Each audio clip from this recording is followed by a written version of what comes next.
Assalamualaikum warahmatullahi wabarakatuh. Di video ini saya akan menjelaskan tentang logika dan algoritma. Yang pertama adalah logika. Logika adalah kemampuan berpikir untuk menyelesaikan suatu permasalahan dan menemukan suatu kebenaran. Logika seringkali dihubungkan dengan kecerdasan. Kecerdasan di mana seseorang yang mampu berlogika dengan baik sering disebut dengan orang yang cerdas. Selain itu, logika juga identik dengan kata masuk akal dan penalaran. Sementara penalaran itu adalah salah satu bentuk pemikiran, dan pemikiran adalah pengetahuan tak langsung yang berdasarkan pada pernyataan mungkin benar dan mungkin juga tidak benar. Definisi logika sangat sederhana, yaitu ilmu yang memberikan prinsip-prinsip yang harus diikuti agar dapat berpikir valid sesuai aturan yang berlaku. Logika ini berasal dari kata Yunani yaitu logos yang berarti ilmu. Selanjutnya adalah algoritma. Algoritma dapat dikatakan urutan penyelesaian masalah yang disusun secara sistematis menggunakan bahasa yang logis untuk memecahkan suatu permasalahan.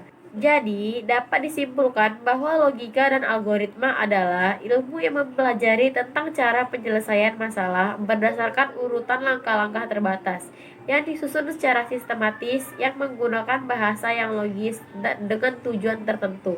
Dalam penentuan algoritma untuk menyelesaikan permasalahan, mungkin kita dihadapkan oleh beberapa pilihan algoritma. Oleh karena itu, kita harus memiliki rambu-rambu dalam penentuan pilihan algoritma. Pertimbangan dalam pemilihan algoritma yang pertama adalah harus benar. Artinya, algoritma akan memberikan keluaran atau output sesuai seperti yang diharapkan dari sejumlah masukan atau input yang kita berikan. Jadi, tidak peduli sebagus apapun algoritma, jika memberikan output atau keluaran yang salah, maka sudah pasti algoritma tersebut bukanlah algoritma yang baik.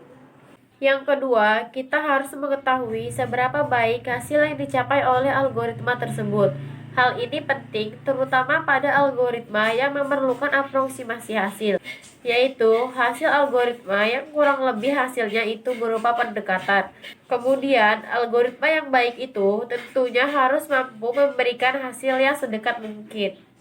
Dan yang terakhir adalah efisiensi. Dari algoritma itu sendiri, efisiensi algoritma ini dapat ditinjau dari dua hal. Yang pertama adalah waktu, dan yang kedua adalah memori. Meskipun algoritma memberikan output atau keluaran yang benar ataupun yang paling mendekati, tetapi jika harus menunggu lama untuk mendapatkan hasil, misalnya berjam-jam, algoritma itu tidak akan menjadi pilihan yang utama, karena setiap orang menginginkan pengeluaran yang relatif cepat.